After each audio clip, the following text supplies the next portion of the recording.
Good afternoon, listeners. Paul Fletcher. I'm chairman of the Agriculture Marketing Society on the island. But first and foremost, my wife and family farm out at Bullock Farm in Derby, where we raise South Devon cattle, sheep, and also a small flock of laying hens producing eggs for the Manx customers. People tend to think, there's meat and milk on the island, but the Manx ingredients are terrific. I mean, the creamery and dairy farmers of the island are obviously producing milk, cream, butter, cheese, yoghurt. The livestock producers are producing beef, lamb and pork through the Alaman meat. The arable farmers, we tend to think of just wheat. There's also rye, there's quinoa. Through the Axie Glen Mills, there's obviously bread through the bakery and through Ramsey Bakery and the other bake houses. There's also flour that people are using for home baking. The horticulture and mixed farms are producing obviously potatoes, extensive range of seasonal veg, fruit, herbs, etc. So we will have to, some of these recipes will be focusing on what is seasonal. Mm-hmm. Poultry, the poultry keepers, you've got obviously Manx free-range eggs, reasonably available. There's honey from the Alman bee keepers, and I'm sure I've missed other things out. There's a whole range of local ingredients you can draw on for these recipes.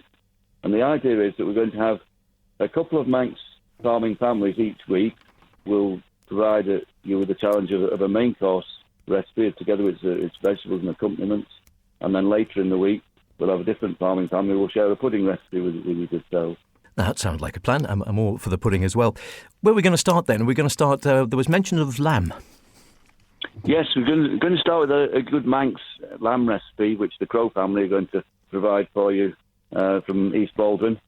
And I think we've got a pudding recipe coming from the Cool family down Balmother. Good Manx pudding. Excellent. So set the ball rolling for next week, so get the taste buds going. I'm getting peckish already. And just talking about the lamb, because people always think about, new spring lamb, but we might be using, something slightly more mature lamb? Yes, I mean, at the moment, there's a very small amount of new season lamb just starting to come onto market, but most Manx lamb at the moment is celebrated because it's traditionally matured, it's been grazing probably on the hills, maybe on the heather, meadows, perhaps, whereas the new season lamb will be on raised off lush pastures, perhaps slightly faster growing grass. So I would encourage the Crow family to tell you more about this. So we're going to start with lamb. We'll have a pudding later in the week. I'm getting hunger already. We should start heading to the kitchens then. So, right, we shall see how we go with this then, Paul. And, The challenge is from the farming community to you first and foremost. And see how you get on with cooking some of the recipes. And then the challenge goes on from you to the nation.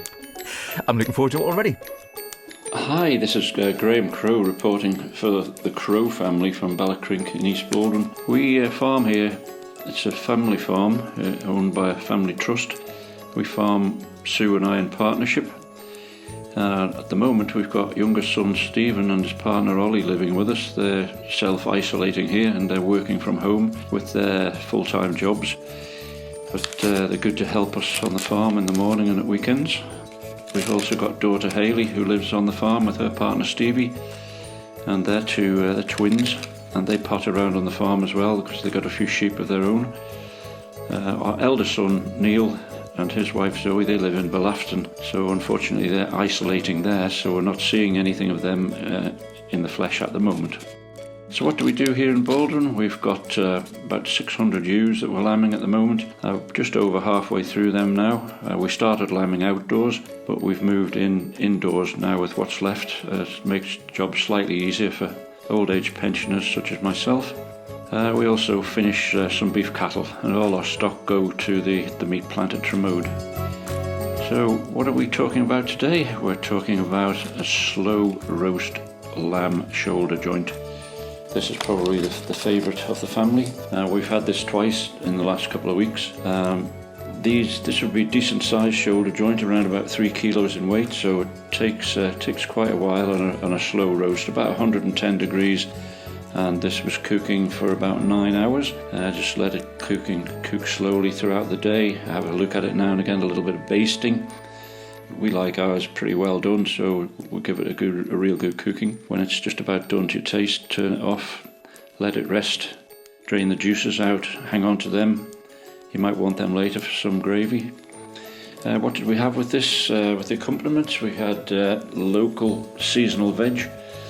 We would then have buttery mash with that and roasties, so the potatoes would be boiled for about 10 minutes or so. Some of them would be taken out and knocked about a bit, ready for roasting. The rest would be left to boil on for their mash.